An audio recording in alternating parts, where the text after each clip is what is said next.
है और एक पक्ष अध्यात्म मार्ग है। तो महाराज जी, संसार में रहते हुए बहुत सारी छोटी छोटी कामनाएं हो जाती हैं कि मैं बड़ा डॉक्टर बनूं, मैं ये बनूं, तो उस स्थिति में कामना भी है मन में और अध्यात्म मार्ग में भी चलना चाहते हैं, तो महाराज जी दोनों का सामंजस्य। जब अध्यात्म मार्ग में चलेगा तो जैसे कामना हुई कि मैं बड़ा अफसर बनूं, तो तुरंत अंदर से आएगा।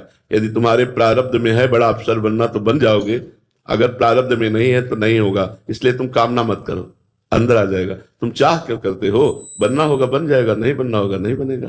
महाराज जी, संसार में उसके लिए मेहनत करनी पड़ती है कि मतलब पढ़ाई करनी पड़ेगी, तो फिर वो वाला बीच वाला क्या होता है, इसका रहस्य क्या है महाराज? जब तक नाम जप नहीं करेगा तब तक उसको लग रहा है। देखो, बात ऐसी है कि अज्ञान के कारण इस समझ में नहीं आएगी। जैसे ट्रेन चल रही है, एक आदमी डिब्बे में इधर से उधर दौड़ रहा था, इधर से इधर इधर से इधर, तो एक विज्ञ जन ने पूछा क्यों भाई आप दौड़ क्यों रहे हो?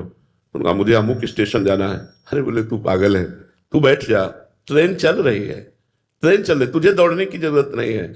माया का चक्र चल रहा है, उस चक्र में तुम्हें किस पद पर पहुंचाना है वो अपने आप पहुंचा देगा, अपने आप कर देगा, चाह करने की जरूरत नहीं।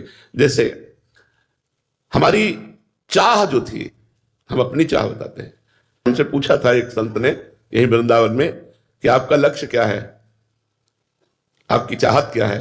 तो उनका हमारी चाहत है कोई मान अपमान का भान नहीं, और जब मरूं तो मेरा कोई ना हो, केवल प्रभु का चिंतन करते हुए उनमें आर्त भाव से कि नाथ मेरा कोई नहीं है। अब ये मेरी चाहत थी, तो ये चाहत पूर्ति हुई क्या? नहीं पूर्ति हुई। दुनिया का सब वैभव ये जो हमने कभी नहीं चाहा था वो भगवान ने सब फेंक दिया। ये आपके जीवन की अभी बाधा है क्या? हाँ, इसे हम कभी स्वीकार नहीं कर सकते कि हमारा सौभाग्य है। ये जरूर हम अंदर अंदर इस बात को स्वीकार करते हैं कि यदि हमारी वाणी के द्वारा, हमारी चेष्टाओं के द्वारा जगत का कुछ भी कल्याण हो रहा है, कुछ भी मंगल हो रहा है, तो भगवान की कृपा है।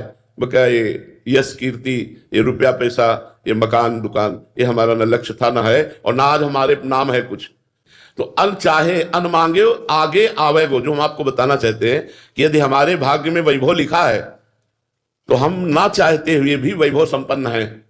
तो अन मांगे आगे आवेगो, जो पल लागे पल को। जैसे पलक अपने आप झपकती है, ऐसे ही अपने आप आपको जो कुछ बनना है वो परमात्मा बनाता चला जाएगा। आप चाह मत करो, आप निश्चिंत होकर भजन करते हुए अपने कर्तव्य का पालन करो। जैसे विद्यार्थी है तो विद्या अध्ययन करना उसका कर्तव्य है। अमर जी, बीच वाली बात, कर्तव्य वाली बात। हाँ, हम एक आदमी जब अपने कर्तव्य का पालन करता है, धर्म का पालन करता है, तो वो चाह नहीं रखता, वो धर्म का पालन करता है। धर्म के पालन के लिए वो प्राण त्यागने के लिए तैयार है।